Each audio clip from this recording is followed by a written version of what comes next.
Good evening. Our January 25th, 2021 Board of Education meeting for the Cedar Rapids Community School District is now called to order. Do we have a motion to approve the agenda? I move that the agenda of Monday, January 25th, 2021 Board of Education meeting and work session be approved as set forth, and that each item is considered ready for discussion and/or action. Is there a second? Erie, second. This is a roll call vote. Director Borcherding? Aye. Director Garlock? Aye. Director Newman? Aye. Director Merschbach? Aye. Director Timinski? Aye. Director Anhalt? Aye. President Humbles? Aye. Next is a closed session to discuss the purchase of real estate. Do we have a motion to approve? So moved. Is there a second? I second. This is a roll call vote. Director Newman? Aye. Director Garlock? Aye. Director Borcherding? Aye. Director Anhalt? Aye. Director Timinski? Aye. Director Merschbach? Aye. President Humbles? Aye. All right, so give us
Welcome to our January 25th Board of Education meeting. We opened our meeting for a closed session, and we are now returning to resume with our regular agenda.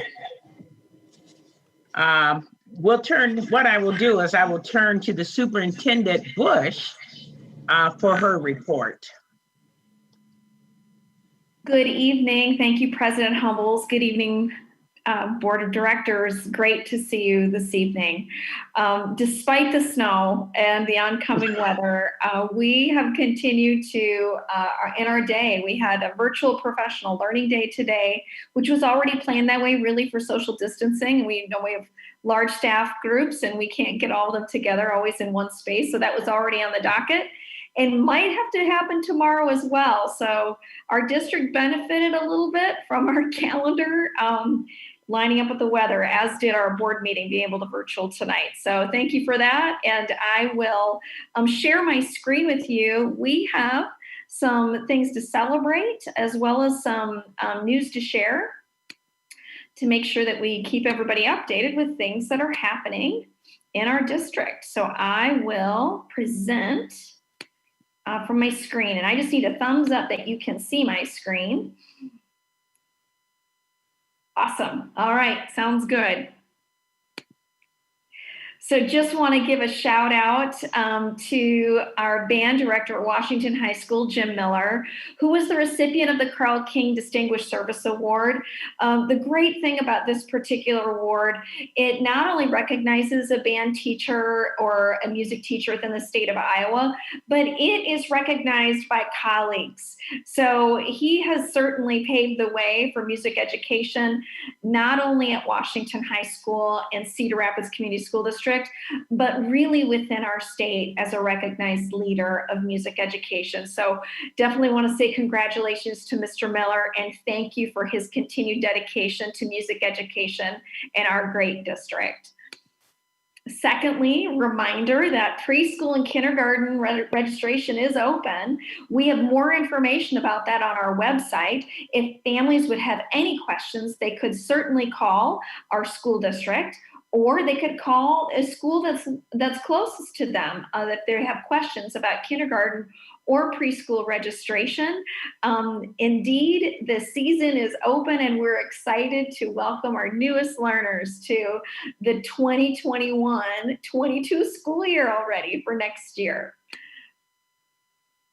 This is a picture of our district nursing team, not only distributing vaccinations, but receiving them. So the vaccination process has actually started for our school district. Our school district nurses and healthcare providers, including our health secretaries, are considered part of the 1A group according to the Iowa Department of Public Health.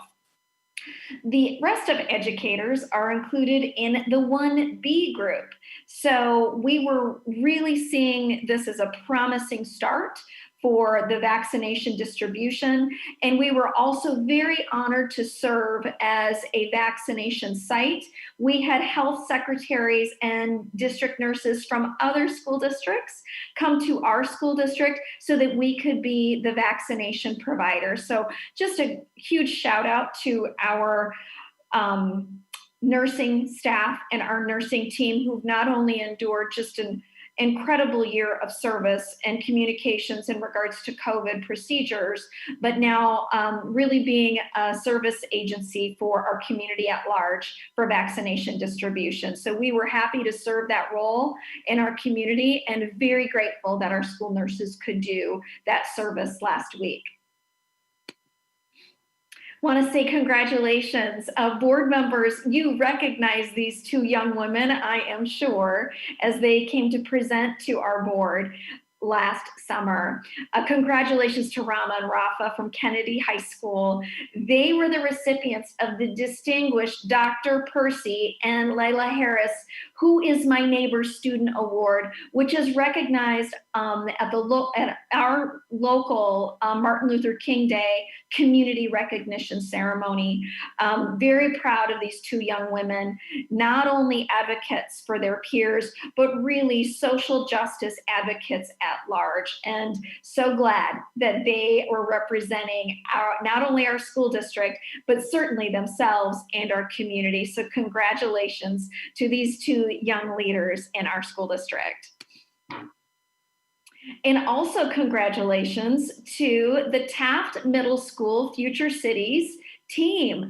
This past weekend, they took first place at a regional competition, which will allow them to advance to the virtual national competition in April.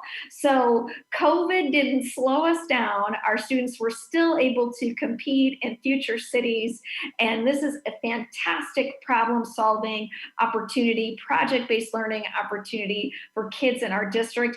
And thank you to our staff members and our parents who make this opportunity happen for our kids. So congratulations to Lunar Domum, the name of the Taft Middle School Future Cities team, and we wish you well in April at the national competition. And Board of Directors, President Humbles, that's all I have for you this evening.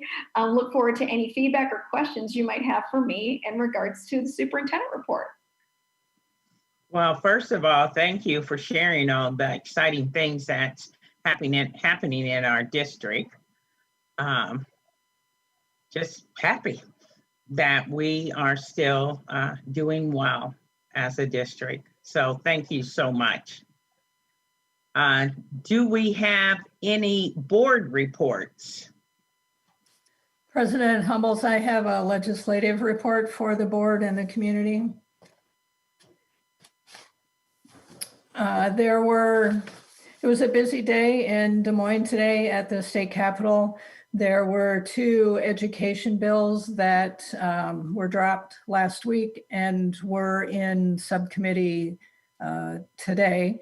One of them is Senate Study Bill 1064. This bill was proposed by the governor in her condition of the state report. It would require schools to offer 100% in-person learning. It's of concern to us for a couple reasons. First and foremost, this board has been very open about their preference for local control. And this requirement that schools go to, or schools offer 100% in person, takes local control away. We do currently have 100% in-person possibilities in our pre-K through 8. It's only our high schools that would be affected by this, but with, 1,800 students in a building, it's very difficult to assure everyone of safety and social distancing. So we're watching that bill very carefully. It was passed through subcommittee in the Senate today. It was, I believe, later today, this afternoon, passed through the full Education Senate Committee. So that will go to the Senate floor and then on to the House. The other bill that is also of concern and concern in many aspects is Senate Study Bill 1065. This is the Omnibus education bill. It has a number of provisions in it that would have an impact on all school districts in the state. There's one component called the Student First Scholarship Program, which is more commonly referred to as a voucher program. This program would take public tax dollars and allow parents to use public tax dollars for private education. Another component that is of concern to us is the charter school component. Opens up the processes for creating charter schools in Iowa.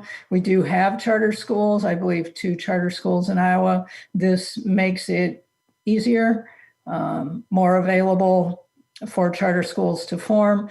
The third component of this that we're watching is the open enrollment, easing the policies on open enrollment to make it easier for families to move around at their discretion. Our school board, and thank everyone, all of you directors, for being supportive of this. We did send our position to everyone on the Senate Education Committee and let them know that we were in opposition to both of these study bills. And as I said, they both were in subcommittee. They both passed out of full education committee today. What I've heard is that these bills will come before the full Senate on Thursday of this week. So I would encourage my fellow directors, as well as any community members who are listening today or whenever you are able to listen, please contact your legislators in the Senate, particularly if you go to the Iowa Legislative website. It's pretty easy to find. You can find your state senators and register your opinion on these bills. So we're anticipating that they'll pass the Senate and move on to the House, and we'll repeat that whole process in the House. But I haven't heard anything about school funding, SSA.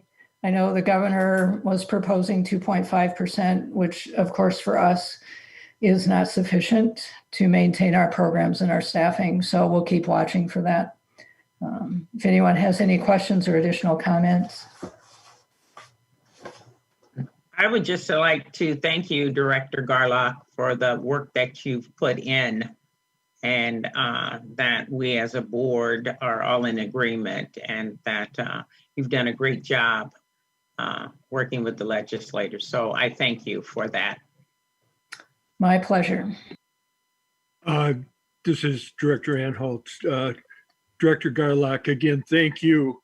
Excellent work. I really appreciate your putting the effort and putting this together. I do have one suggestion. I think the community, not only contacting your own representative, but any representative in Lynn County, because the impact of these will affect any of our students in Lynn County. And we have students that come from outside of our district, actually, that are also could be impacted. So yes, contact your own legislator, but I would also contact any other senators from Lynn County. Any other board reports? Okay, next we're moving on to communications, delegations, and petitions. Board Secretary Day, do we have any speakers registered to address the board this evening? President Humble and President Humbles and board members, we do not have anyone who has registered to address the board this evening. Okay, thank you. Next on our agenda, we'll have a moment of silence to recognize one of our staff members. I'll turn the meeting over to Amy Evans, who is the principal at Van Buren Elementary School. Thank you, President Humbles. I would like to ask the board to open tonight's meeting with a moment of silence as we recognize the life of Lisa Hamilton, who was an amazing kindergarten teacher at Van Buren Elementary School. Lisa passed away on Thursday, January 7th. She was a kindergarten teacher at Van Buren for the past 21 years. She loved her job and her students, which she referred to as my kids. Lisa was passionate about making sure her students received the best education and their needs were always met. Lisa was a master teacher who set high expectations for her students.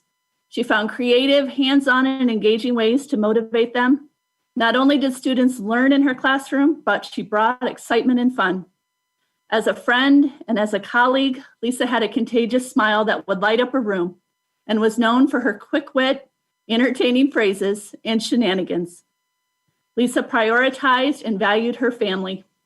She enjoyed quiet mornings on her porch, Disney, wearing flip-flops year-round, driving Gertie the fun van, and watching her daughter Kimberly dance. Lisa was always up for an adventure, and when you spent time with her, you knew you would have a day filled with love and laughter. Lisa is survived by her husband, Jim, and daughter, Kimberly.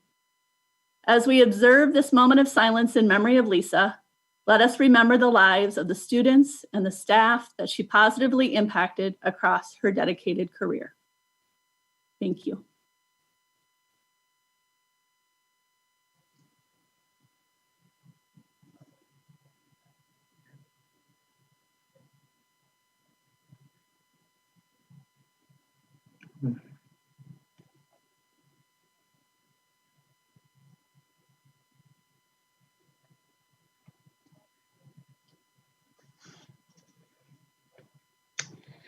On behalf of the entire board, we'd like to extend our condolences to Lisa's family, and will continue to keep them in our hearts and prayers.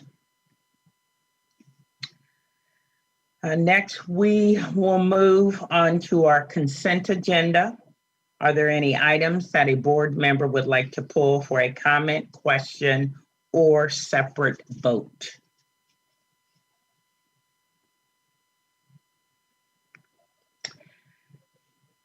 Seeing none, do we have a motion to approve the consent agenda? So moved. Is there a second? Second. This is a roll call vote. Director Tominski, Aye. Director Garlock, Aye. Director Merschbach, Aye. Director Newman, Aye. Director Anhalt, Director Anhalt, Aye. Director Borchstein, Aye. President Humbles. Aye.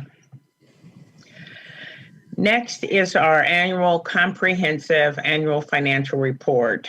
Board members have reviewed the PPT and are looking forward to a high-level presentation from our RSM representative.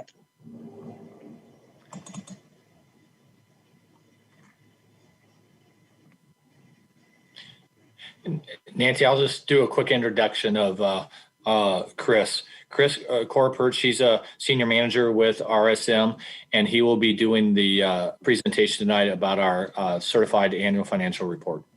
Chris?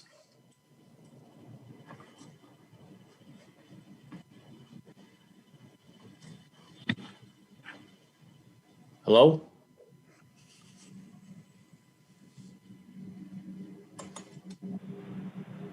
Okay. Sorry, I had to unmute in a weird way. Okay. Oh, it didn't say I was muted, but I apologize for that. So like Dave said, I'm Chris Kirprick. I'm a senior manager at RSM, and I just have a short presentation of the district's financial results. Slide 1 here is the agenda.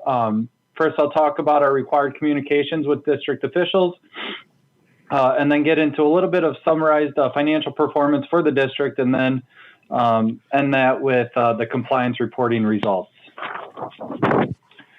So our auditor responsibilities to audit under two standards. One is generally accepted auditing standards. That's where we issue an opinion on the financial statements of the district. This year we did issue an unmodified or clean opinion. That is the best opinion the district can receive. And that is stating that the financials are free from material misstatement. The other standard, which I'll get into a little bit later in the presentation, is government auditing standards. That's where we come in and look at the controls of the district. We don't opine on those controls, but we would communicate anything of significance to the board. This year, I'm happy to announce that there was no significant deficiencies or material weaknesses that needed to be reported. Can you go back a slide there?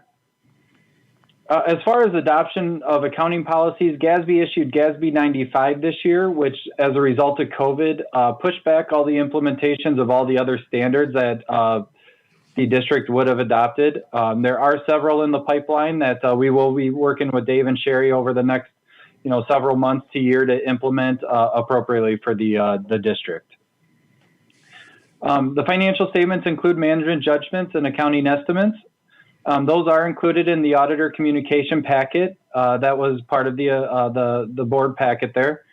The 4 that we have identified or management has identified as the fair value of investments, the depreciable lives of assets that are placed on capital assets, and then the assumptions, the actuarial assumptions that are used for your other post-employment benefit plan, as well as your IPERS pension plan. We review those estimates, and we have concluded that those appear reasonable. There was no audit adjustments that we presented to management. There was no uncorrected misstatements within the financial statements. There was no disagreements with management, no significant issues discussed, and we did not encounter any difficulties in performing the audit. The next slide is your revenue for all governmental funds. Overall revenue did increase approximately $3.7 million this year for the district, up to about $256 million. As you can see, these are kind of your breakout by function. Your biggest one is state resource or your state sources. That increased by $2 million in the current year, and that was directly related to some additional state aid foundation dollars. Your local taxes did increase by $2 million. Those are mainly driven by your property taxes. The next slide shows expenditures by function for your governmental funds. Overall, a decent increase of $47.6 million in the current year. As you can see by the breakout, that was largely driven by the debt service function. That increased by $40 million, and as you're aware, that was directly related to the refunding of the 2010 saved bonds of approximately $30 million. So that was a large driver there. Instruction was your other large increase of around $3.7 million, which was related mainly to payroll and related benefits. The next slide shows your statement of revenue, expenses, and changes in the net position for your enterprise funds. That's your nutrition as well as daycare funds. Overall, operating revenues did decrease by approximately $1.2 million. That was a directly related to the COVID-19 pandemic and your charges for services at the schools. Operating expenses did remain relatively consistent. That was in large part due to the payroll and keeping the payroll on the payroll, or the employees on the payroll. And then your non-operating revenue did increase by $295,000. That's largely driven by the federal sources that you received. The child nutrition grant received additional dollars in the current year. All in, the change in net position was about $486,000 in the current year. The last slide I'd like to report on is your compliance reporting. So each year we go through an audit under government auditing standards, which I described earlier. We are required by the state to go through their state compliance. We did note a few findings in the current year, mainly your certified enrollment. That's where the state comes in. You certify enrollment, the state comes in, and then there's always differences there, right? So that resulted in an increase of around 34.8 students. There's a deficit net position balance in the daycare services, largely driven by the net pension liability in the current year, and that has been consistent with previous years as well. And then the two other ones related to policies by the district. The first one relates to there was too much deposits at one institute, and that was in violation of the district's policy. That has been since remediated. And then interest rates on a couple CDs were below the state minimum, so management is looking to improve those as well. The next section, could you go back just one more slide? The next section is the Single Audit Act. Under the Single Audit Act, since the district receives federal dollars, we are required to come in and test the major programs of the district. That is set by the OMB, or the federal government. The three major programs tested this year were the Child Nutrition Services Cluster, the Special Education Cluster, and the COVID-19 ESSER funding. What we tested accounted for approximately 55% of the federal programs. We issued an unmodified opinion on each major program, and there was no compliance findings to report. And the only other thing I would like to say is the timing of this year's audit was a little delayed, and that was mainly due to the OMB not releasing the supplement on how to test the ESSER funding in the current year. So we did not have guidance until late December, actually. they released it right before Christmas. So once we got that guidance, we were able to make sure we tested the program appropriately and then released the report. So that is all I had. I'd open it up to any questions. Well, first, excuse me. Thank you, Chris, for sharing that information with us about the district, and it looks good. Good. That what we are doing is we're doing what is good for our district. So I thank you for that. Do any of the board members have any questions at all?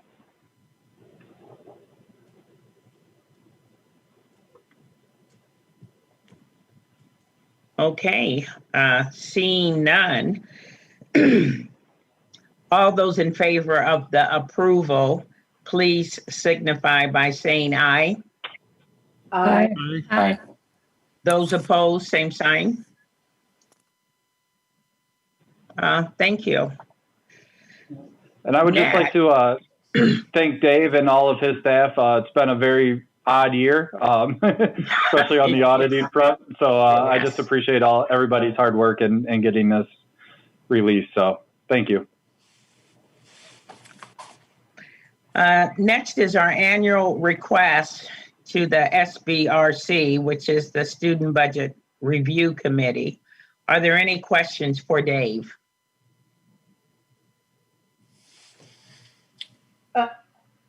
Excuse me, is it the Student Budget Review Committee or is it the School Board Review Committee? It's the school board.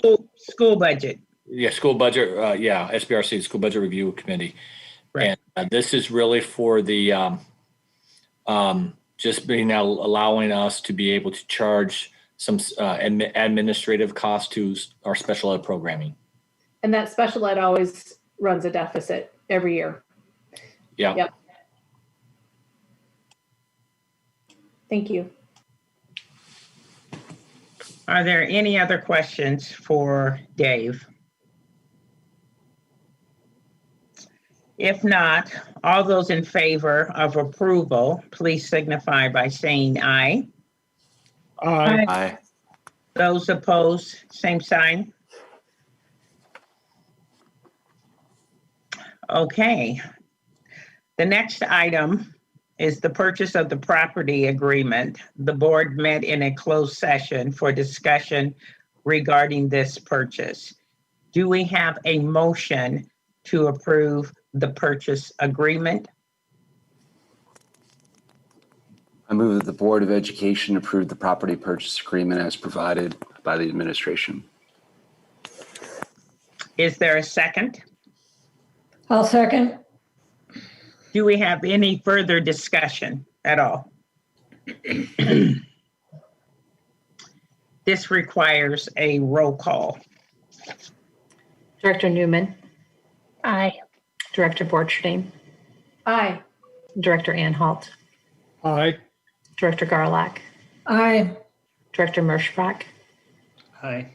Director Tominski, Aye. President Humbles. Aye. I'll turn our next agenda item over to Superintendent Bush for an update on the district's Return to Learn plan. Thank you, President Humbles. We have been underway here a couple weeks now since our winter break. We are launching into our second term, and schools have sent out some additional communications to support those transitioning who had requests.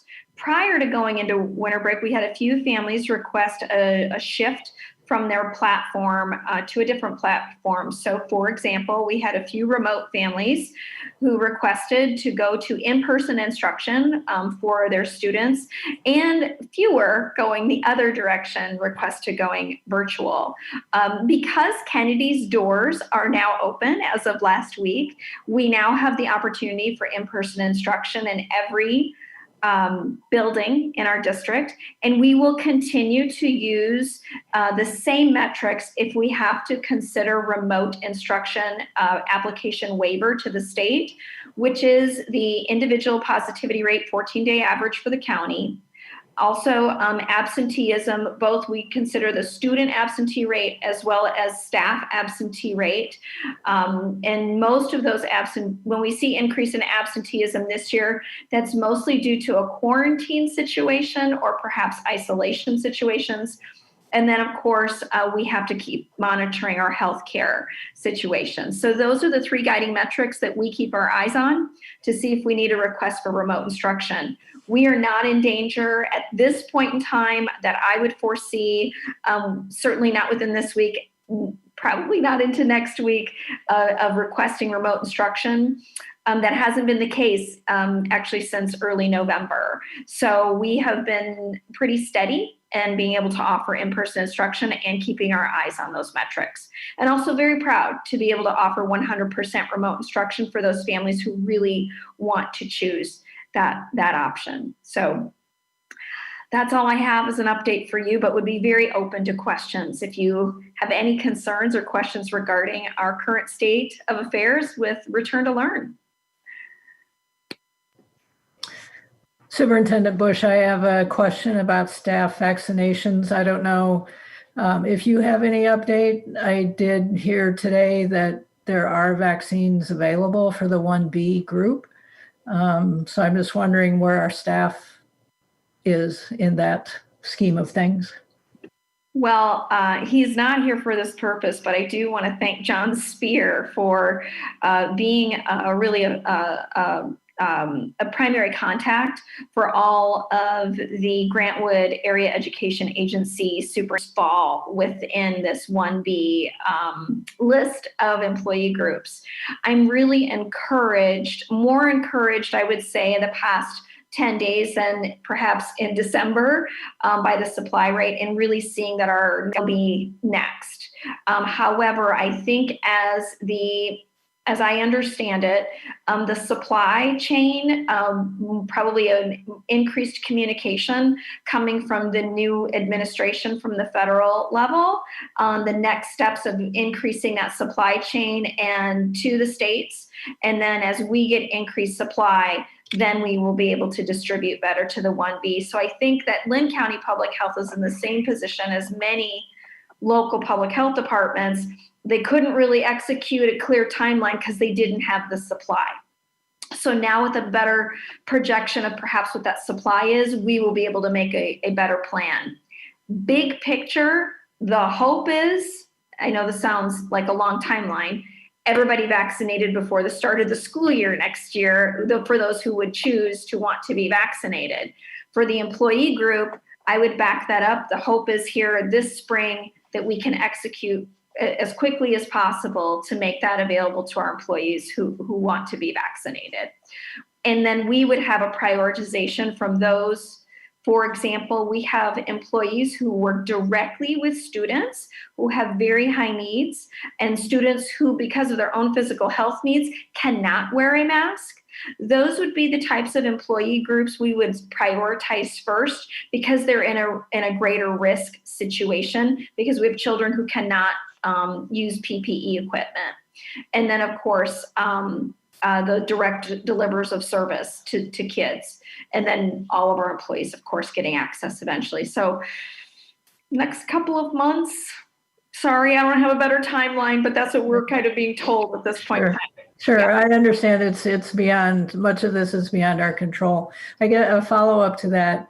Are we or the Lynn County Department of Health making any plans for distribution so that when we know vaccine is available, we have a plan in place? Is that being worked on? We are, and I see Colleen, she's waving her hand, and maybe Colleen, if you want to jump in, we do have a plan for distribution of that. Colleen, I'll hand it over to you if you'd like to comment. If you were able to jump on the 5 o'clock news right before our board meeting, Sandy Byard, our health services facilitator, was at one of the top of the hour news stories today, and she gave an interview with KCRG. And she has indicated that, yes, they're working closely with Lynn County Public Health in the definition of how that 1B, which is an extended staff execution of the vaccination process, how that will work. So I have really confidence that our Superintendent Bush and Sandy Byard will work very closely with Lynn County Public Health to designate how they will allocate what seems to be a limited supply. But we have had a lot of inquiries, and there's absolute partnership with Lynn County Public Health. So I feel confident that we will roll it out as best executed. You'll see a lot of media that has been happening in the last few days, last Friday, again today, again with our vaccinations for 1A, which has been a great partnership across, all districts, and our execution of that. So that rolled out very well. And now Superintendent Bush and our health services facilitator, Sandy Byard, will also be working closely on the 1B execution.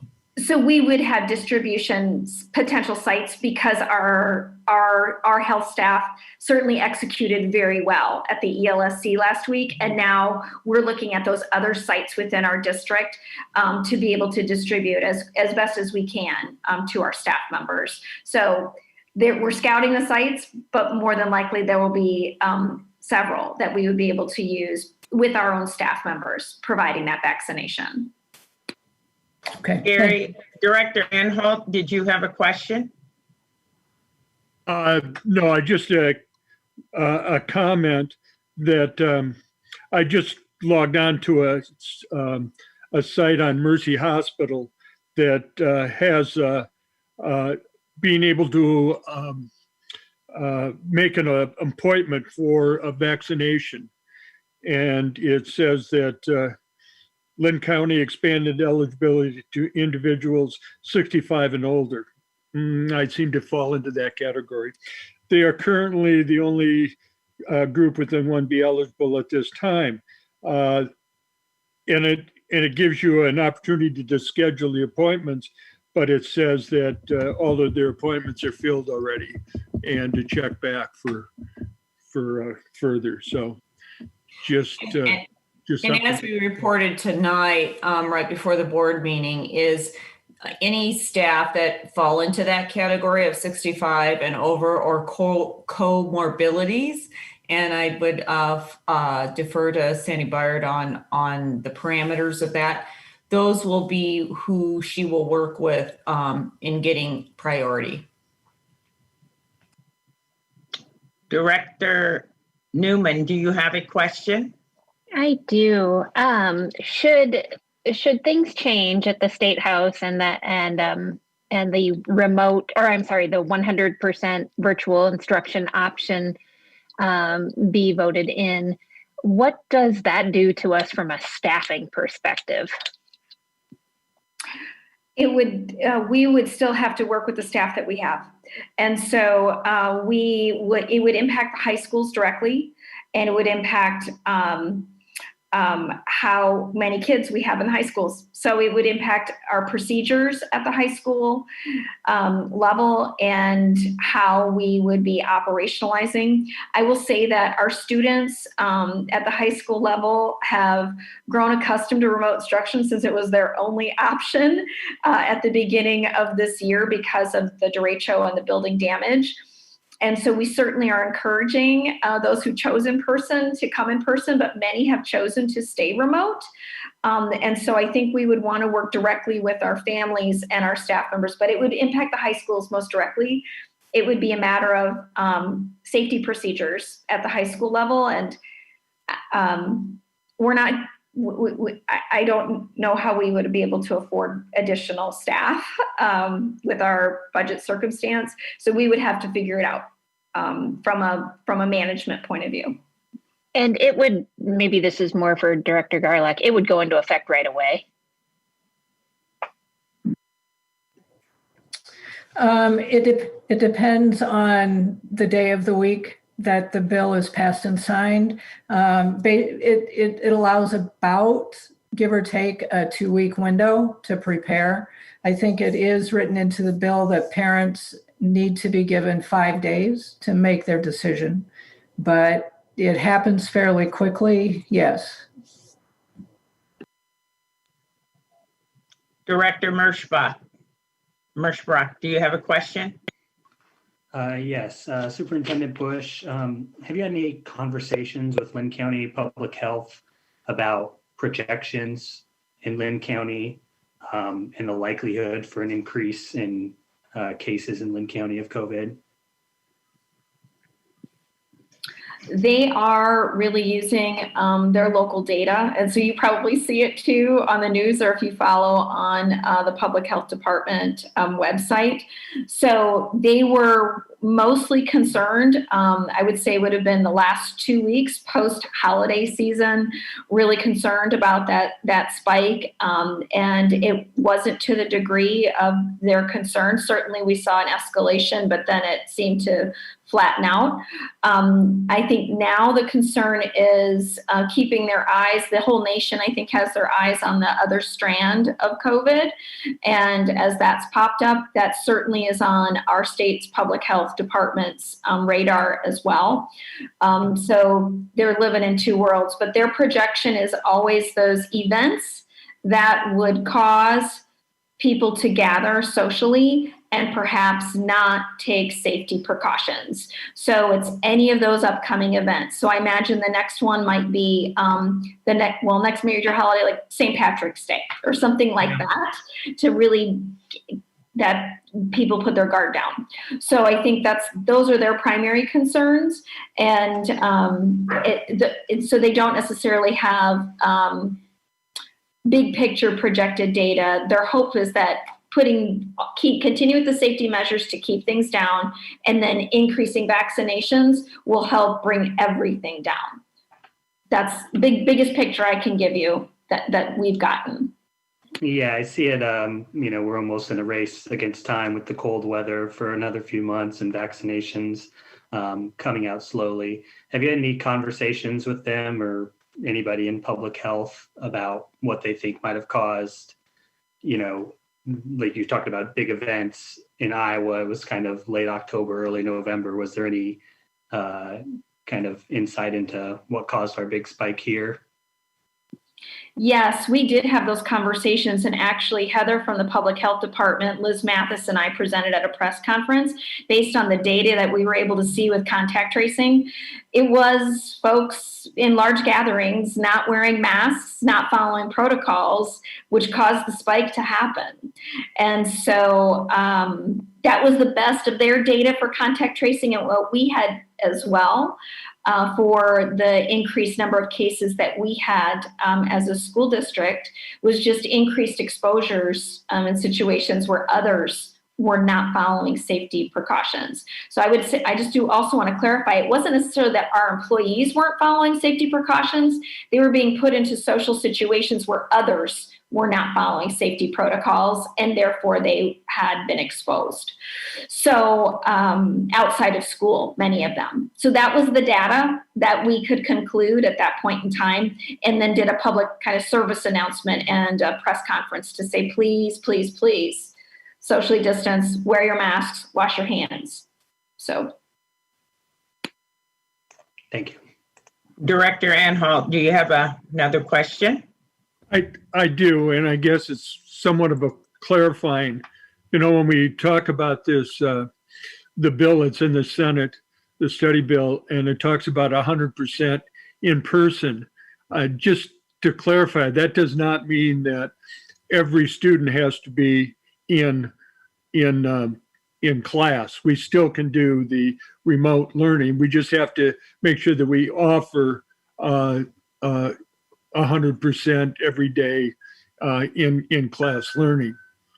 Absolutely. Great clarification that we offer 100% learning. We don't have to demand 100% learning. We still offer 100% remote instruction. So our families still have that choice. The other is, though, when we do go in person, we're still abiding by the Lynn County recommendations as far as the masks, of course, that's we've already have that as policy, but also the social distancing between students and so on, which becomes problematic as our classrooms start to fill with more students. And I will say Lynn County got more aggressive with their quarantining expectations. That's not every county in Iowa, but they're in direct alignment with the CDC. National recommendations for quarantining, which is mask or not, if you've been exposed for a duration of 15 minutes or longer, that you would have to be quarantined. So we have seen an increase of quarantining in our district as a result of that changed recommendation, which came from the CDC in November. How are we, I hate to use policing, but how are we monitoring, I guess would be a more appropriate word, that we have the recommendations in place at every building? As far as we have adequate social distancing within the classrooms, we have the correct protocol for students that are that become ill during the day and so on. So this was, I know, probably a reminder, from all of our presentations early in the fall, but we put all those implementation plans together with our leadership teams at each building level, including our school nurses and health teams at each building level. You're absolutely right. Every building is structured a little bit differently, but we've provided that guidance as a district and then the implementation with the leaders at each one of those buildings. So no, I would say, I'm just going to use Deputy Superintendent Quaker and myself as an example. We don't go out every day and monitor the buildings. We really count on the leadership at the building levels to guide the recommendations. And then certainly we sometimes get feedback and have to monitor a situation or re-implement some guidelines within a building, or they might need a new procedure or routine because they have construction going on. All those sorts of things that may implement a health plan. But we lean on that leadership team at the school level. And if we see an increased spike in a particular school, we've reviewed with our teams what are the safety protocols, what are the procedures, and had to do some situations where we've had to change some of their procedures and routines just due to a data increase. And sometimes it's just very situational. And it's a virus, and it's hard. It's very, very challenging. We can't always predict every circumstance. Not to put Linda on the spot here, but Linda's team also does a great job of communication. So Linda, maybe you have something you want to add? Yeah, so we have the HR team who's been very deep in all of this from a staff perspective. They've managed all of the cases.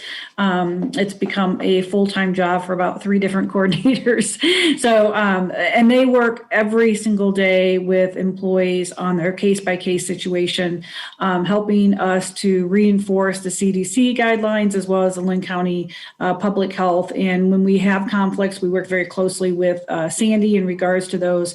We're in constant contact with the nurses, checking to see if anything's changed, if things get updated as we've seen changes throughout the year. And so just that constant communication. So, yeah. Thank you. Are there any other questions at all? Thank you, Superintendent Bush, for the update and great questions from the board. Last on our agenda this evening is a work session regarding board governance and operations. And our facilitator this evening is John Spear. He's the Chief Administrator for Grantwood Area Education Agency. So John, I'm going to turn it over to you. Good evening, everybody. Good evening. Thank you for having me tonight. It's really exciting when I get to work with boards, and it's something that I do periodically. I was in Lone Tree last week, so a district of 450 students, and I'm in Cedar Rapids tonight, district of about 16,500 students, so quite the range of districts. And, many of the directors, I think probably 5 of the 7 of you, I've had an opportunity to meet and work with in other committee meetings or different aspects of our life. So it's always great to get a chance to work with you. And anytime I get a chance to work with Noreen and Laurel is a great day for me. And so I've had a chance to do that 2 or 3 times here in the last couple of weeks, sort of planning for our session tonight. So thank you for having me. A couple sort of house cleaning things. We always discussed an hour to 45 minutes, and I'm really going to try to push for 45 minutes to get you out at 7. That was kind of our goal all along in the planning, and I think we can. Tonight's session is really broken down into 3 small components where the board of directors will get a chance to give some input. We'll collect it and then to share and discuss. So input, share, discuss, input, share, discuss. We're also going to try to do a little bit of electronic gathering, but like all of the people that work at Grantwood, all of my consultants who've been working in the field and all of your teachers, they've all had plan A, B, and C, because as we know, technology doesn't always work 100% right the first time. I've used Poll Everywhere quite a bit in the work that I've done, but almost always exclusively either in person or in a closed meeting. So having it in kind of a wide open session presented some challenges. So we're going to try to do the electronic capture. And what it does, it takes your input either via text or via web address, and then it projects it onto a screen that I have built into my slides. So it automatically collects it, and then we can discuss it. If that doesn't work, we'll go to plan B, and we'll do the old-fashioned way, and we'll just discuss it, and we'll popcorn ideas out, because I can never guarantee it's always going to work the first time. I'll also apologize ahead of time. I'm working on 2 screens and 4 different windows that are open. There's going to be some time tonight when I click on the wrong window. And so with that, I'm going to share my screen. And Laurel, if you could help me, if you see hands pop up from the directors, help me manage that, that would be very helpful. But with that being said, I'm going to share my screen and we're going to dive into the work tonight.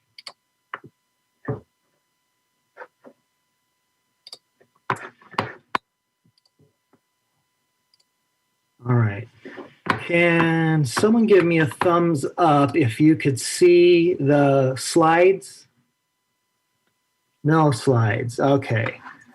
We're going to try plan B. I knew there would be issues. I just didn't know that it would happen the very first thing that I did tonight. So there we go. Yeah, that looks much better. Yep. All right. Excellent. Okay. So I've titled the session tonight, Looking Back, Looking Forward. And I think it'll sort of become evident as we work through our session tonight why it is that. So why would the board want to conduct some professional learning right now at this time? And what I always tell boards, because I work a lot in professional learning with boards, the best time to work at being a board is when things are going really well. And I think there's a couple things that I'm going to have you go through tonight that would have most people, neutral observers, say things are really going, I think, spectacularly from a neutral observer's point of view. And so that's the time to touch base again. It's always best to touch base and talk about the way you do things and what you'd like to do and how to proceed when things are going exceptionally well. The boards that get into real trouble are the ones that don't try to touch base and do things until it's a year too late. And so I think it's the perfect time to do this. You also have had an official relationship. You were sort of engaged with Noreen for a while, and then you married her about a year ago this time. So it all became official. So what better time to take a look back over like sort of the first year that you've been together. So looking back, looking forward. And I think that's a perfect reason why this is a good time to do just that. So the best time to work on the processes and relationships is when things are going well. And like we talked when we planned it, that'd be true of a board, that'd be true of a marriage. I mean, the best marriage people are working on it all the time, you know? So it's not a good relationship isn't something you can always just take for granted. And I don't think the board does, because I think you're in a really good place now. And we want to revisit that and celebrate some of those successes. So the first segment is going to be called Being a Board Member and Being a Board. It's a unique position. It's one of the few unpaid positions where you work a ton of hours with very little thanks at times. So hopefully we can change some of that tonight. So this would be the first opportunity that we're going to have to try to see if we can get the electronics to work tonight. So the question is going to be, I want you to take a minute and think about the 3 or 4 most impactful things that this board and the district has experienced between January 1 of 2020 and tonight, 2021, January 25th, 2021.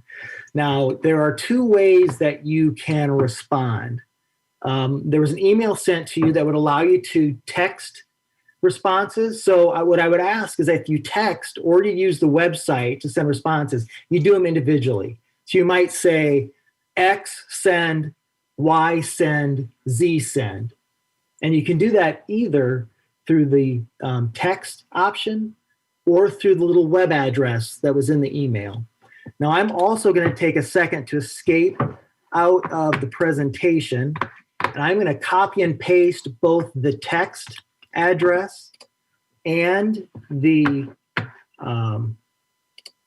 web address into your chat.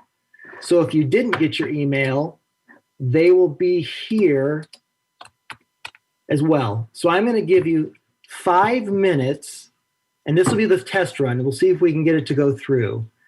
Give you 5 minutes to start sending your information through text or web. Any initial questions? Looks like they have a clear understanding. I'm not seeing any hands. All right. Thank you, Laurel.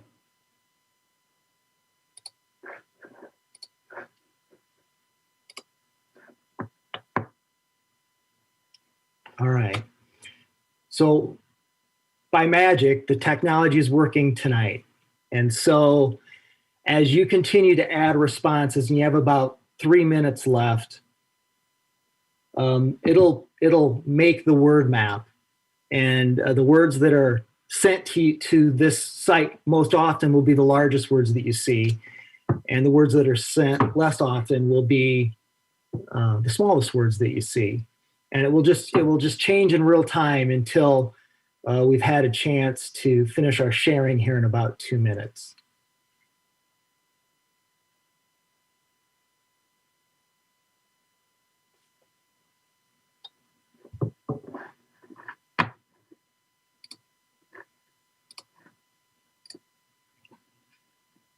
So you ought to see the words starting to morph or change in real time as you get a chance to add words to it. And that's kind of the fascinating thing about this. You sort of see it take shape as you are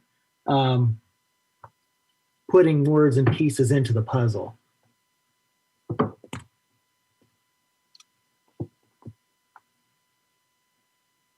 So as you finish that out, about another minute, and you can continue to add as I talk, I think being close enough to your district that I could have probably pulled out 4 or 5 of these that would maybe come to the surface without doing this. But one, it allowed us to use the tech on a really easy question to see that it worked. And 2, I wanted to see how much similarity there was amongst the directors as to what they would see as some of those big rocks or big things that you all have tackled in the last year with your superintendent. You know, so as you are putting it out there, I'm going to pull some things out, and then I'll throw it open maybe just for a 5-minute discussion. So if I look at this, the ones that really pop out to me would be obviously the derecho, very, very large, hiring a superintendent, COVID-19 pandemic, enrollment issues, decreased enrollment. So you can start to see that there really is a lot of similarity amongst the seven board members because there are 4 or 5 words that just pop right out of the word map. So let's talk a little bit, maybe just for a couple minutes. Does anyone have a comment about sort of some of these things, these big events that you have navigated through in the last year? And I'm going to stop share so we can kind of see faces if anyone would like to just talk a few minutes about the path and the things that you've experienced in the last year.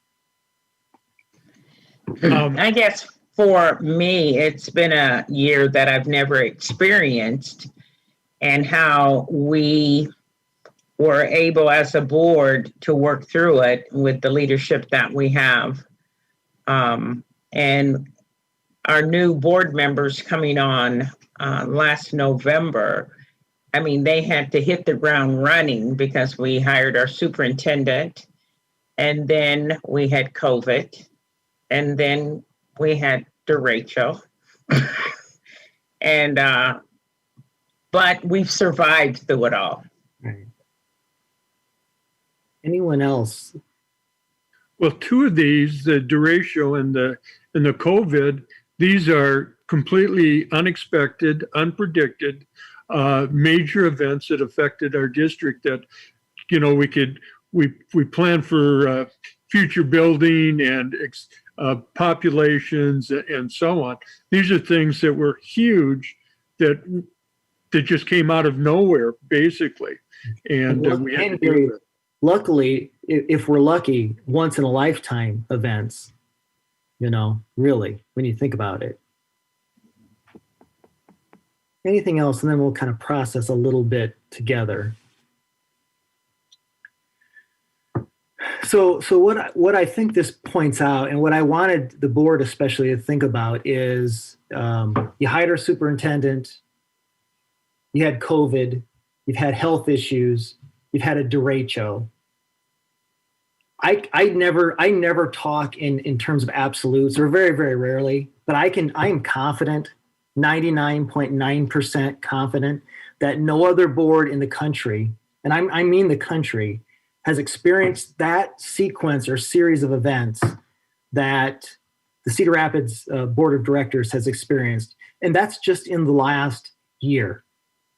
So the fact that you're thriving, and not only surviving, but thriving, says an exceptional amount about who you are and the relationships you forged and the things that you really hold important about Cedar Rapids and things you're doing for the district. So that would be one pat on the back. I wanted you to realize that you've experienced a series of events that no one else has. Confidently, no one has in the country, and maybe ever, in that sequence and the seriousness of the things that you've encountered. So that's a fantastic thing.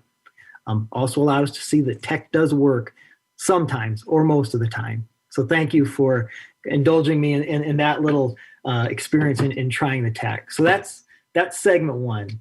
You've tackled hard things and you've done them really well together. So you should be very proud of that.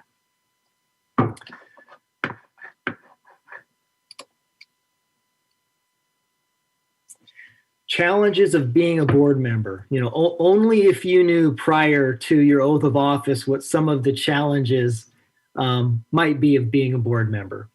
So I want to take our next section about collecting input, taking a look at it, and then discussing it would be, now this is coming from you personally. What do you see as some of the largest challenges that is involved in being a board member? I'm gonna take 1 second here. I've got to close my other poll and open my next one so that your responses go into the right area. So this is going to look differently. It's not a word web, but the process is very, very similar. So let me share my screen with you. And then we'll go through a couple of slides and we'll gather some input and information from you about this topic. Thumbs up if the slide is there again. Okay, so the challenges of being a board member. Obviously, there are a number of challenges. There are also a lot of really great things. I think of it like being an administrator. There are a lot of great things that happen to administrators, but there are some challenges, you know, if we're all honest with each other. So it's going to take another 5 minutes again for you to 3 to 5 minutes for you to put responses in. So what are the most challenging aspects of being a board member? And I should have said this ahead of time. These responses are anonymous, so we don't know which individual brings them to the forefront. When we do the discussion, you may point, hey, I said this, this, or this. But this is really kind of an anonymous way just for us to get information out and on the board so that we can discuss.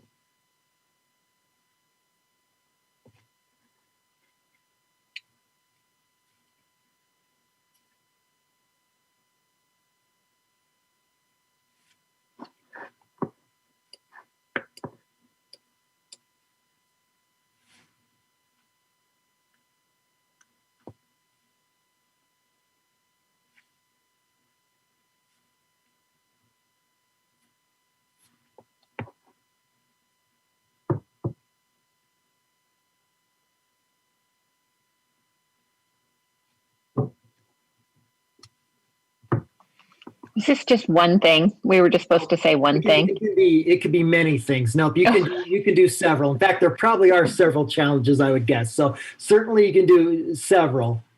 We're just trying to get a handful of out on the board. So what do you see as some of the biggest challenges of being board members? John, this is Cindy Garlock. I'm getting a message that tells me I can't respond to this poll anymore. All right, let me do a little bit of sleuthing here. Hold on a second.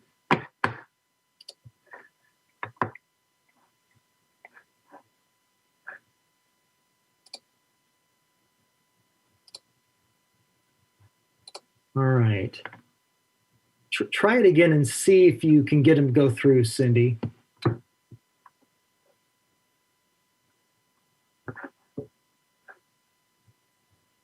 I think we have some coming through.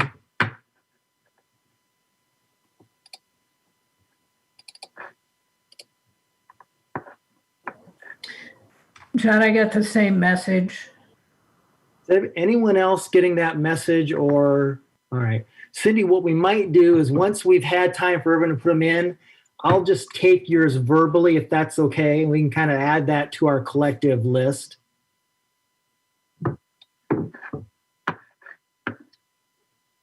You may want to, I can't pinpoint why that would not be accepting yours.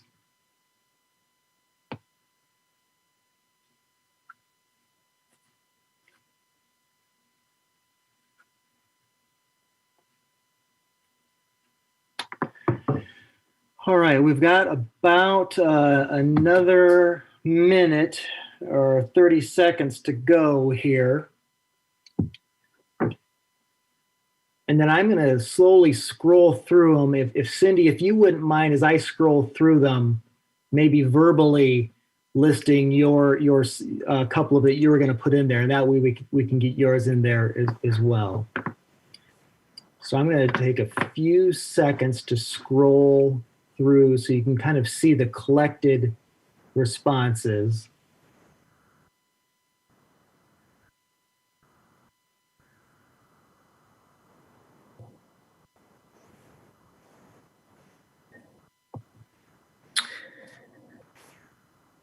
Yeah, I have just a couple to throw in here. One would be building a team amongst the board members. Mm-hmm. And I think another challenge is addressing social justice and equity issues. Yep.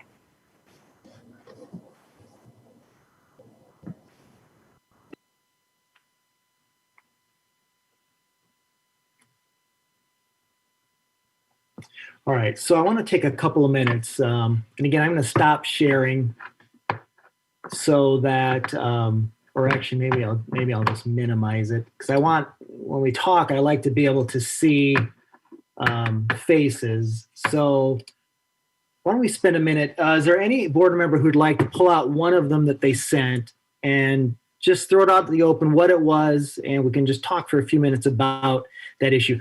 Obviously, we're not going to get time to answer all of these, but what I will do is I'll take everything that we collect tonight, and I'll send it back to Noreen and Laurel, and you can have that. And so if you would decide at some other point you want to continue to kind of work or what next steps might be, you'll have that information. Tonight sort of is an introductory session and ability to get things out on the table. So does anyone want to pull one of their challenges out? And let's just talk about a few of these for a minute each.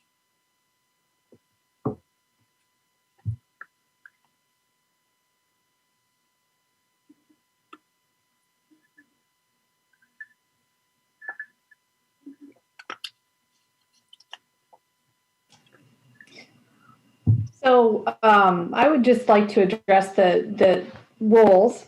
I see that came up, board roles, a number of different times. Mm-hmm. And I think it's difficult. I know myself and a few other board members at least have sat on other boards, and the school board being a governing body is very different from any other board I've ever sat on.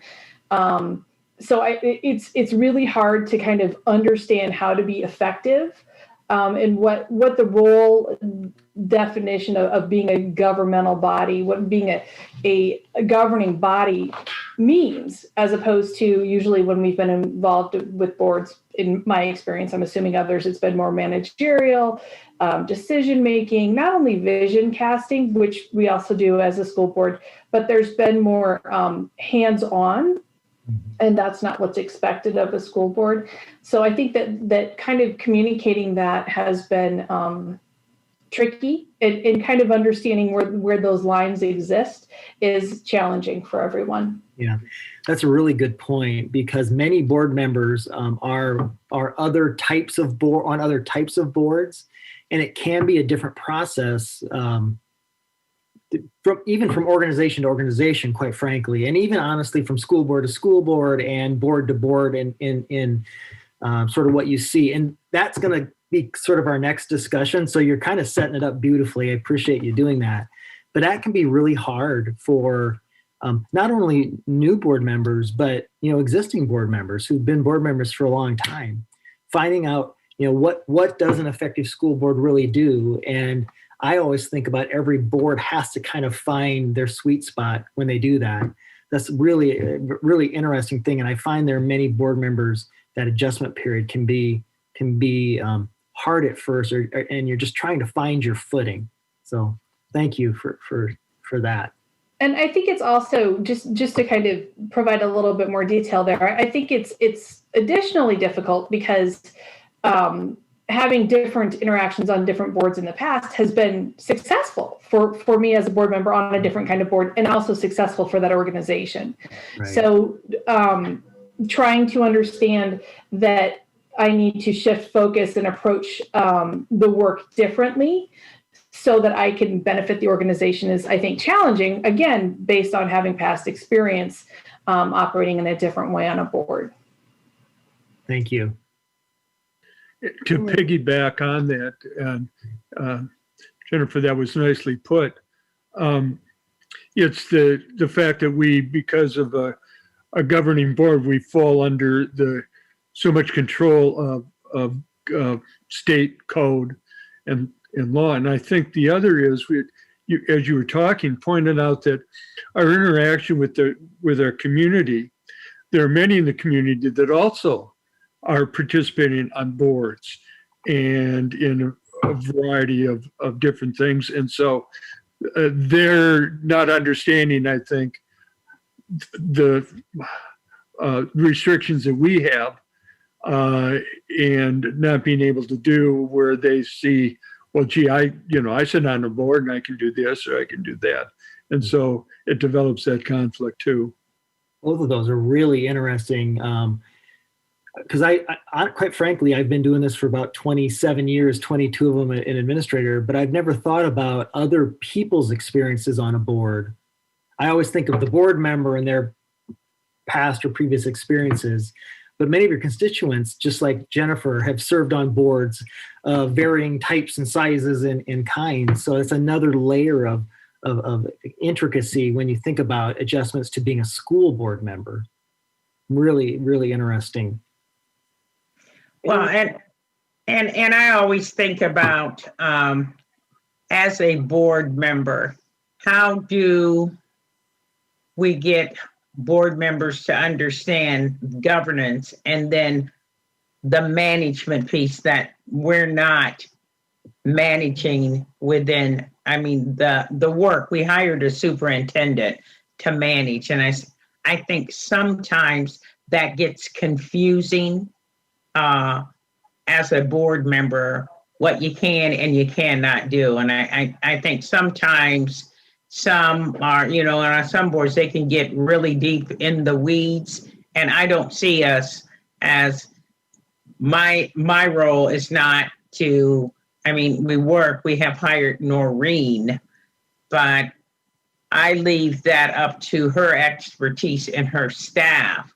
And I guess what I'm trying to say is, how can, as a board, better understand the difference between the governance and the management? And I think that gets confusing at times. Mm-hmm. And I think some of it goes back, and then Cindy, I think you chimed in. Some of it goes back to, I would guess, it's happened in my experience, I would guess yours. Others expect things of you that maybe you don't expect is your role as a board. And that's when it becomes, I think, very hard when others have a perception of what you should do or be able to do or want to do, and that doesn't match where you see a school board or a school board member's role. And that becomes very hard because they may not and may never understand where you're coming from on that topic. And sometimes we get compared with other school boards. Well, they did this. Why don't you do that? And trying to, you know, to get that figured out. Because I hear that a lot. Well, how come so-and-so, their board is doing all this stuff and you're not?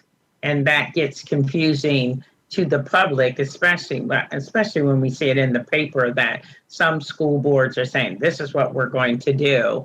And so I hear that a lot. Why can they do all this stuff? And Cedar Rapids school board, well, it appears to them that we're not doing anything at all. And we're going to talk in the next segment about board action to me, or how a board acts and reacts, is on a continuum.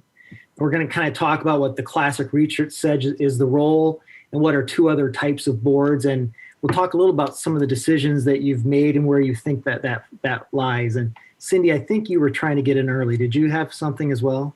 Yeah, and I'm glad Nancy spoke before I spoke, because I'm probably one of the new board members who has used that exact line. It's like, you know, I read about what's happening with other school boards and why aren't we doing some of those decisions? And I think sometimes I have to like pull myself back and remind myself of what my role is. As a board member, we are not experts. We are not the experts. I guess I have to remind myself that my voice here is a voice from the community. My voice is not here as an expert in education. We have hired Superintendent Bush and a very highly qualified staff to be the expert. And so, yeah, I mean, I'm learning that lesson, you know, finding the niche that you were speaking of. Thank you. One of the, Cindy, even after being on the board for a number of years, I still have the frustration of that we're a representative body. We're elected, and we have constituents within our community that we're supposed to represent.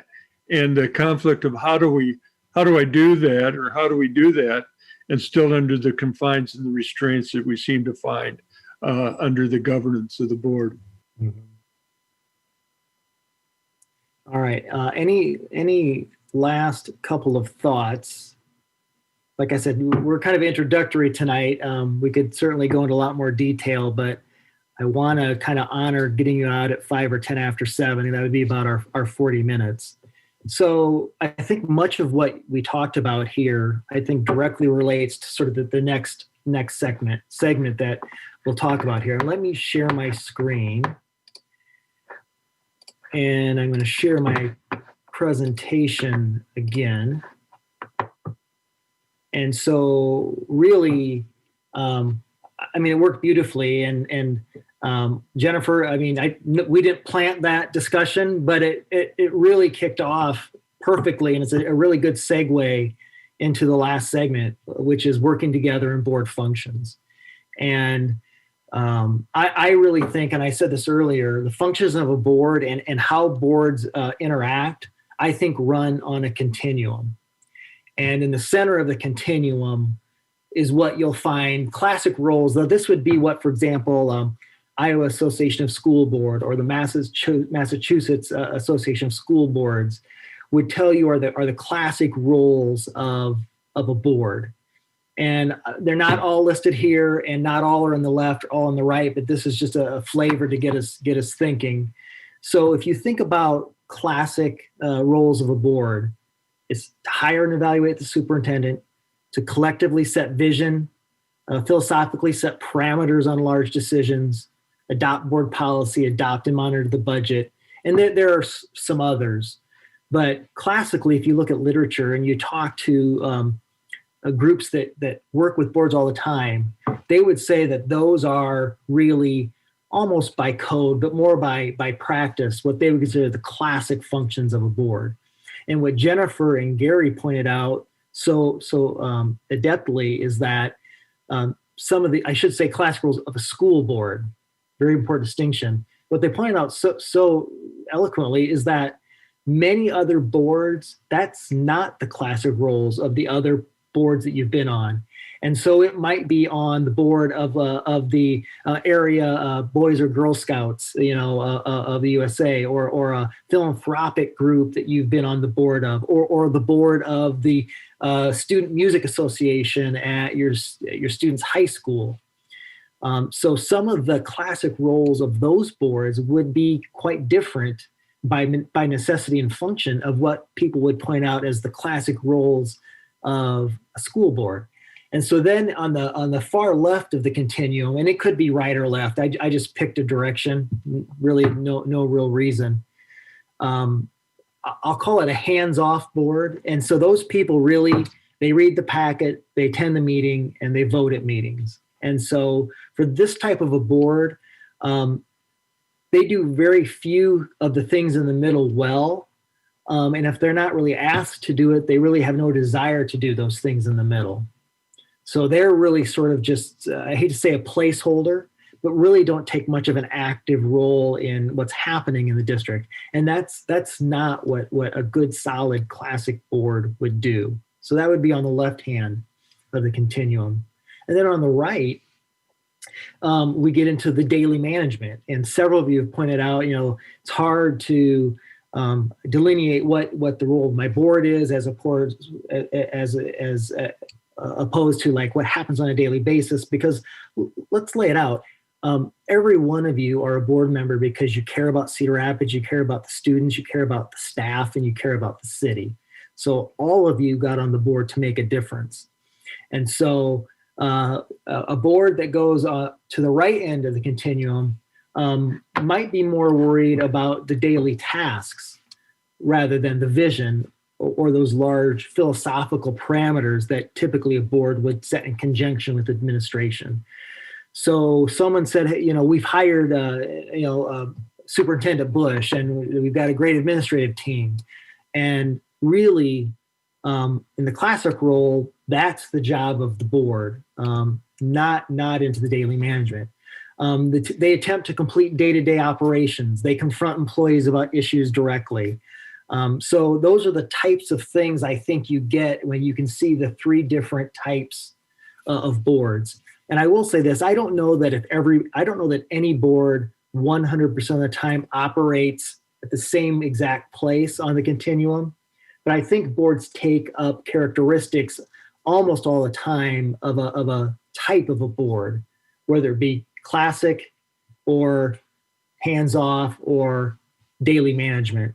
And the daily management, the negative term that you would hear with daily management would be a micromanaging board. And so we've all heard those things. Before we get into kind of how this plays out in the real world, any questions or thoughts for a minute before we kind of jump into what this might look like in the real world?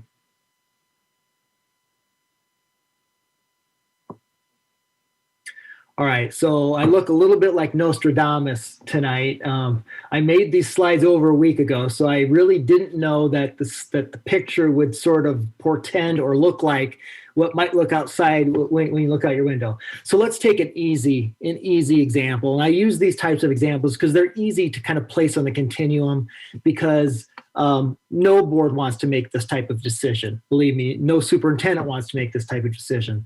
So let's take weather. And let's look at the continuum, and let's talk about what that might look like if you played out the weather in the three classic roles. So in the three roles, one of them being the classic. So if you talk about the weather in the classic role, it would be you could certainly see a board talking with the superintendent about, kind of what are sort of like some of the parameters we should consider as a district. We have a lot of walking children, and when it gets to be 20 or 30 below, that's a wind chill warning. So they talk a lot about some of the large parameters that a superintendent might consider when they're talking about weather. So that would be the classic role of a board in the weather. Hands off, the board would have never really thought about it. Had the superintendent or another administrator never brought it up, they wouldn't even have worried about it. It's the superintendent's job completely. What they do is fine, and that's the way it is. Daily management to the worst extreme, and I've never seen this, so I'll play it out to the worst extreme. A superintendent having to email the board the night before, let's say tonight, saying, "Hey, what do you guys think? I'm going to cancel," and the board sort of quasi-voting, via email or text about a weather decision. Now that's probably unrealistic, but there are boards that weigh in much more into the decisions about, let's say, the weather. Now that's not to say, as a board, if you have thoughts or opinions about large parameters, that is in the classic role of a board. But what a board wouldn't do in the classic role would say, they wouldn't try to get involved in the decision that Noreen makes on a daily basis. So every blizzard, they wouldn't text her or email, and et cetera, et cetera. And so that would be kind of how with weather, that decision plays out in a hands-off board, a board with classic roles, and a board that's straying into daily management or micromanagement. So I would expect that we're not all going to text Noreen tonight about, hey, should we cancel school tomorrow with the blizzard? So again, it's a silly example, but I think it's a way to show in the real world how decisions could play out with those three types of boards. In a minute, I'm going to collect some feedback from you, and then we're going to talk about maybe some decisions you made and where you think they lie on the continuum. Anyone have a thought before we head into another minute or so to collect feedback?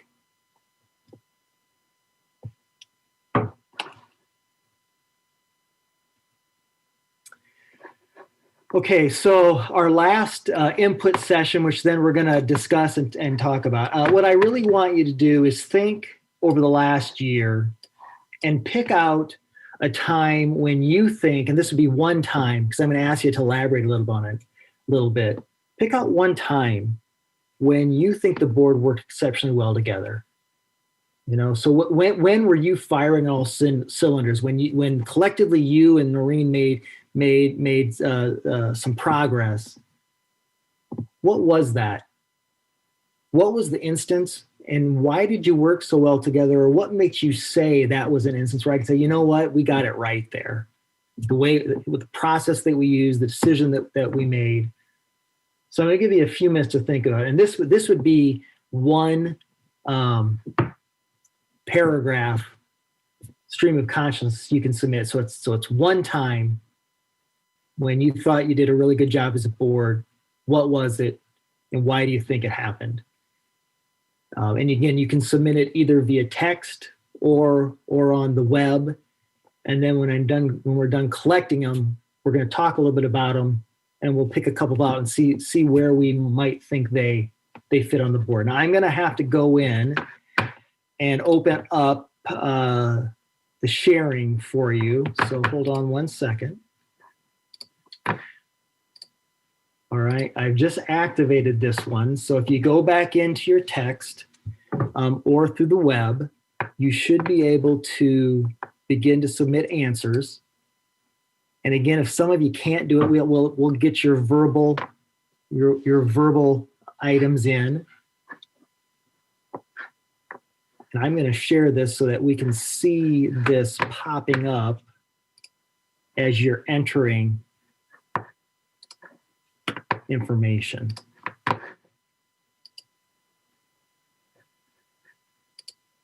So let's see if we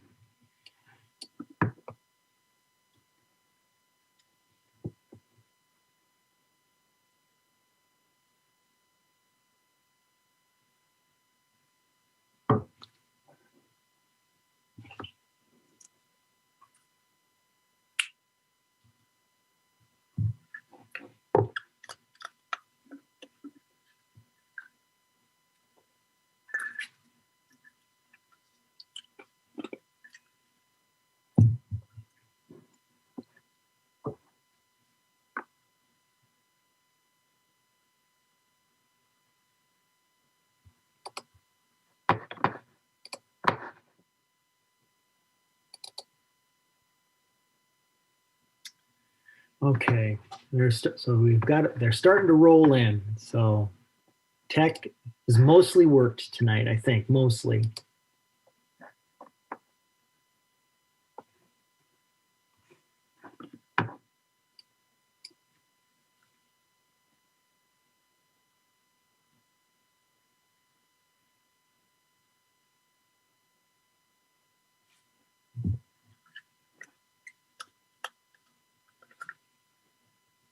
And got about 3 minutes left.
All right.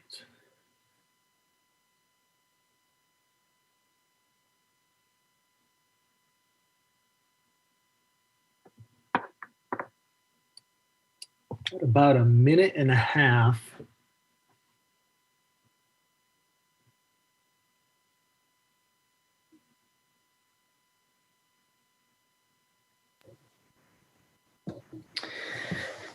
John, mine doesn't seem to be working again, but the one that I sent in was also hiring Superintendent Bush. Okay. Thank you, Cindy. I appreciate it. Yep. The gremlin was assigned to you tonight, I guess, Cindy, right? Yeah.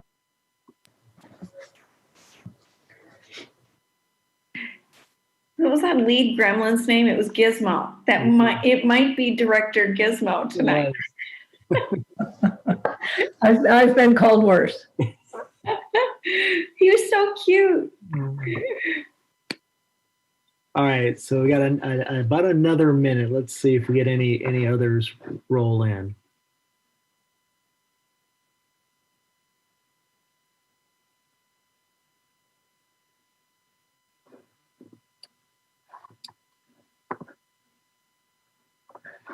All I'm gonna check actuals.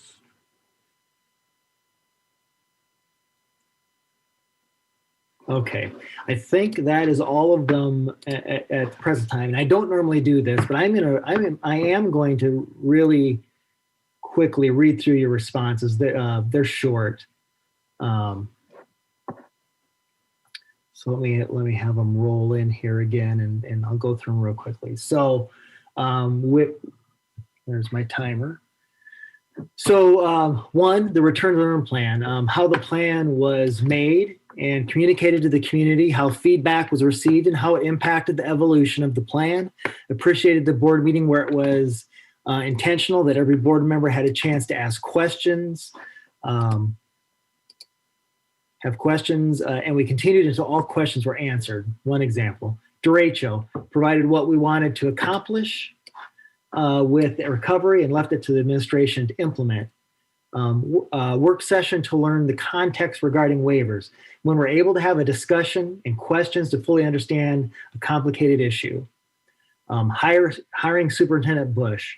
We all contributed questions, and that reflected both community concerns, get my computer out of the way, and tied to our established strategic plan, and it looks like it was cut off there. So 5 really good examples or things that you think that really worked well when the board was firing on all cylinders. So let's take, maybe we'll have time for a couple. I hope we have time for 2, but let's take the return to learn plan and let's talk about it. I don't know who put that one out there. But is there any nugget you'd want to add to that before we kind of look at our continuum, and let's try to see what role did the board take in the return to learn plan? Anything we want to add to that description before we talk a little bit about where we think maybe it lies on the continuum? I would comment on that. I think what the board did to help the return to learn plan was we compressed our timeline to get one-to-one technology out to all students, which was on our technology plan, but we again compressed that timeline to make it feasible for our current situation and approve that spending. Thank you, Jennifer. Anyone else have a quick comment? So that was the one that I had posted. I think that starting as a board member, the experience of hiring Noreen was pretty obvious. And then the one with the return to learn plan, I'd really appreciate it just because the way it seemed like everything involved with the school district worked together, where the staff and the executive team were working together on that plan, where that plan was actually rolled out to the community. I was participating in those sessions. I thought that they were really eager to hear feedback and then process that, so you could actually see the plan change every time you heard it. It evolved and got better. By the time it got to a board meeting, there was just lots of opportunities for us to express, just give feedback, ask questions, and you could just the way you saw that input helping that plan get better and better. I thought was remarkable, and I think that's why I think we've got probably one of the best return to learn plans in the country. I strongly believe that. And I think it's partially a lot to do with all that work. So David, I'm going to put you on the spot because I know you think well on your feet. Former English major, I think a lot of the times they're the best, right? All that pressure is going to shut me down. No. So David, if you were going to put the work you did on the return to learn plan, where would you put it on the continuum? Hands-off, classic role, or daily management? A straight-up classic role. Okay. So now I'm going to ask the other 6 directors. Where would you put it? Do you also see it as a classic role, or do you see it somewhere else on the continuum? I see it as a classic role. Okay. Thank you, Nancy. It falls in there. Anyone else? And again, this is your opinion of that, so there's not a right or a wrong answer here. Does anyone see? Yeah, I agree that it definitely is in the classical role category. I think Noreen and her team did a wonderful job, as David has already said. I think our role as board members, I mean, we were hearing a lot of things from the community, and I think we brought those concerns to the administration so that they could be answered publicly and in a way that the community had access to all of that information. So I think all the parts work together, I thought. Does anyone think that maybe it's either more hands-off or more daily management? I think it can pretty easily slide into daily management, and that the board needs to make sure that they're staying focused from an oversight perspective, making sure that when we're asking questions, we're tying actions back to strategic plan, which is the vision that's been established by the board and kind of the charge that we've given to our superintendent. And, you know, in policy, we've identified the superintendent as being the manager of the district. So I think there's a line there. I think if you're looking from an oversight perspective and you're saying, you know, were stakeholders addressed? Was their feedback considered? Did we take equity into concern? Was that a concern that was listed? Did we look at feasibility? I mean, you know, you can make any plan you want to, but if it's not feasible, it's not feasible and it can't work. So, you know, from an oversight perspective, if we're looking at it, I think that is the classical role, but I do think that we need to be mindful, again, not to kind of nitpick and slide into that daily management area. Jennifer, here's a quick question. What could a board have done to maybe take it over to the, and this may be to anybody, not just Jennifer, but you brought it up. What could a board do you think, that might take it over that edge from being classic role into daily management, or anyone? Well, I think that, you know, kind of asking for continued justification for individual points instead of looking at the whole picture kind of goes into that daily management area. That would be an example, I would say. Right. You know, and well, go ahead. And sometimes I can see that happening where folks will want to step in and say, well, you should do this, you should do that. And then you're stepping, for me, that is stepping over your boundaries. And I'll refer back to Superintendent Bush and the team that I know for myself with Return to Learn. I could have not come up with it, but knowing you had the flexibility and listening to the voices of the constituents, our community and the board, it was very helpful. But I think sometimes when folks or you get under pressure, then it's like, why are you doing this? And sometimes we, and I'll even say myself, may even overstep my boundaries, trying to figure out why this is happening. You know, I think a classic, oh, sorry, go ahead. Go ahead, no, you go. I was going to say, I think a classic example of it moving into daily management would be lobbying for, you know, a particular outcome, such as, you know, in completely virtual learning when we're on a path to, you know, a hybrid or a particular thing. And that's where it leans into daily management. You know, it was so great to have the option to ask all those questions and get all that information. And I think this board functions best when it's getting a lot of information, sometimes maybe more than people want to consume, but, you know, it's your choice as a board member to consume it. And it always helps and always provides context. Well, and I think that also helped with the understanding of the Return to Learn, that we had an opportunity as a board, because we asked a lot of questions, and that was helpful for me as a board member to understand the process and why we were doing what we were doing. And I don't think I've ever heard a board member tell me I have too much information. So I think you've hit on a key about the classic role. If a board functions in the classic role and they are given infinite opportunities to help shape decisions, philosophy, vision, parameters, and then provided for information about those decisions, I think that really is a sweet spot to be in, because then it allows you to be able to tell constituents, hey, I did have input into this. We helped make the plan. We helped set the vision and the parameters.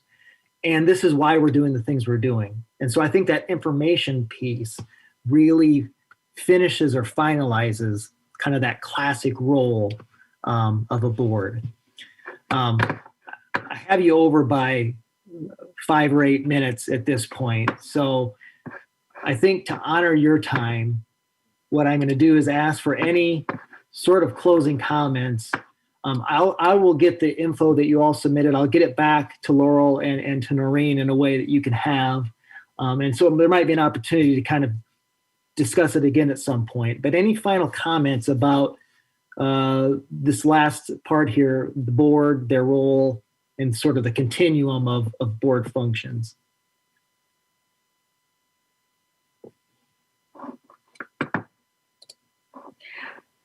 I have one, maybe just a note. John, I really appreciate the continuum as being almost a framework of norms, really, for the board. And we may want to revisit our norms that we've used within work sessions to involve the continuum, which I think that can help at least ground us in a common understanding of everyone's roles. But I appreciated that framework. So thanks for providing that tonight. But it would just be a suggestion or a takeaway. We want to consider that in our board norms. Well, everybody, thanks for having me. I enjoyed it. I've got to meet some of you I've not really interacted with, and those of you that I have, it's good to see you again. Like I said, I've worked with Laurel and Noreen, which is always a treat for me. So stay inside and stay warm and dry and snow free, right? And thank you for taking time out of your busy schedule to take us through a session. It's nice because I think about last year, it's been a year since we've had a work session looking at the governance and management. So that is helpful for me, I know, as a board member, that we revisit it so we have a better understanding. And so we don't forget what we do and how we do it. And I'll close with this. And you probably don't necessarily know this. I hear a lot about boards from all over the area, just kind of in the position I am in. And you guys really are thought of as a high functioning board by people in the education circles. And I don't say that to every board that I see, but when it's honest feedback, I do. And so, I mean, I think you guys, from what you discussed tonight and things that I know of you, it looks like you're working on a great relationship. You're firing on all cylinders. The amount of work and things you've accomplished in the last years certainly is not going unnoticed in the area. So, thank you for giving your time, because it is completely selfless, because it's unpaid and oftentimes unthanked. So thank you for doing what you do. I appreciate it. Right. Whoops. Thank you so much. You're welcome. Hey, have a good evening. Bye. Stay safe. You too. Thanks, John. Thank you. Thank you all. And with no further business, we stand adjourned. Everybody stay safe, stay inside, and we'll be talking soon. Thank you all. You'll be glad to know we'll be